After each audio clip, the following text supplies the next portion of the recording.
তো দেখেন আমার পাশে দাঁড়ানো আছে, এটা হচ্ছে কুড়িগ্রাম এক্সপ্রেস। এটা হচ্ছে উত্তরবঙ্গের একটা বিখ্যাত ট্রেন, যেই ট্রেনটার কুড়িগ্রামে থাকার কথা ছিল 6টা 15 মিনিট, আর এখন হচ্ছে পাক্কা 2:30 বাজে। তার মানে বুঝতে পারতেছেন 8 ঘন্টা 15 মিনিটের একটা লেট এই ট্রেনটা।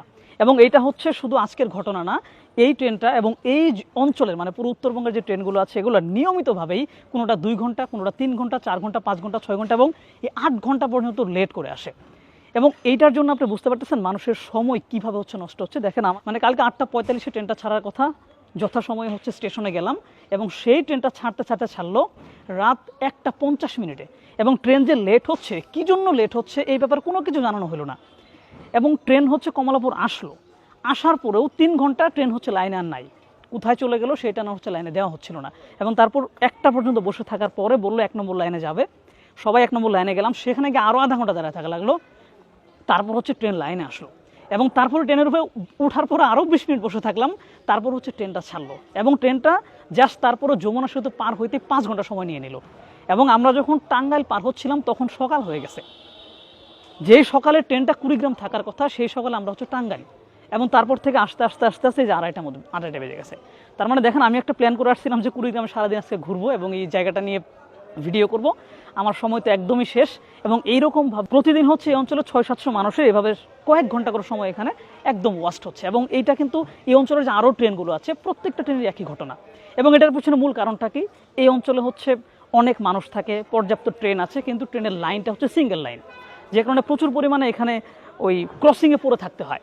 এবং আরেকটা আমি কারণ খুঁজে বের করলাম যে এই ট্রেনটা আসছে কোন দিক দিয়ে জানেন তো, সিরাজগঞ্জ দিয়ে। মানে সেতু পার হওয়ার পরে এটা প্রথমে ঈশ্বরদী গেছে, ঈশ্বরদী থেকে নাটোর, নাটোর থেকে হচ্ছে নওগাঁ, নওগাঁ থেকে জয়পুরহাট, তারপরে দিনাজপুর, রংপুর, তারপরে হচ্ছে কুড়িগ্রাম। মানে কি একটা লম্বা পথ ঘুরে আসছে, প্রায় 150 কিলোমিটারের মতো।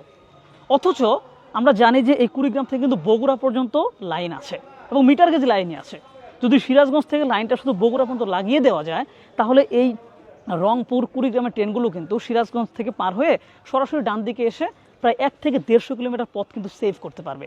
তো আমি জানি না যে এ পর্যন্ত স্বাধীনতার পর থেকে যারা যারা রাষ্ট্র ক্ষমতায় ছিলেন কোনো সরকারের মাথায় কি এই ব্যাপারটা আসে নাই, কেউ কি এটা ব্যাপারটা দেখেন নাই যে এই লাইনটুকু করে দিলেই হচ্ছে এই পুরো একটা জনগোষ্ঠীর ঢাকার সাথে যোগাযোগটা অনেক বেশি সহজ হয়ে যায়।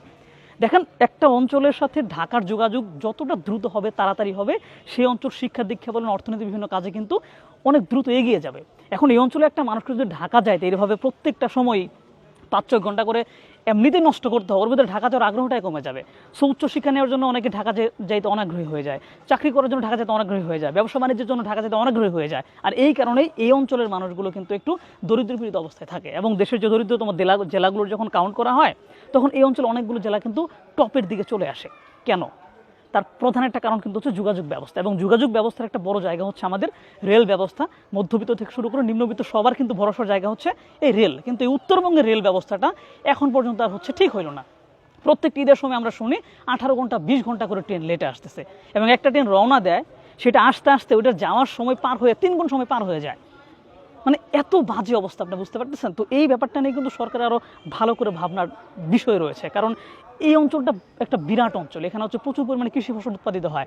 এবং কৃষি ফসল যত দ্রুত হচ্ছে আপনি শহরে পৌঁছাতে পারবেন তত দ্রুত হচ্ছে কৃষকরা লাভবান হবে এবং এই অঞ্চলের মানুষ অর্থনৈতিকভাবে তারা এগিয়ে যাবে। সবাই তো আর ট্রাক বা পিক আপ ভাড়া করে নিতে পারে না, ট্রেন হচ্ছে সবার জন্য সহজলভ্য।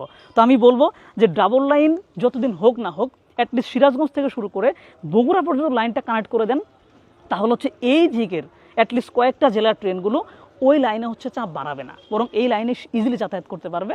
সো এই চাপটা কমবে। তো আমি সত্যি কথা বলতে আমি খুবই ফেড আপ, কারণ আমার নিজের সময় 8 ঘন্টা নষ্ট হয়ে গেছে এবং আমি জানি না যে এখন আমি কিছু করতে পারবো কিনা। এবং এই ঘটনাটা এই কুড়িগ্রাম অঞ্চলের এবং পুরো উত্তরবঙ্গের মানুষের কিন্তু একটা নিত্যনৈমিত্তিক ঘটনা, প্রতিক্ষণই তারা হচ্ছে এইভাবে লেটের হচ্ছে সম্মুখীন হয়।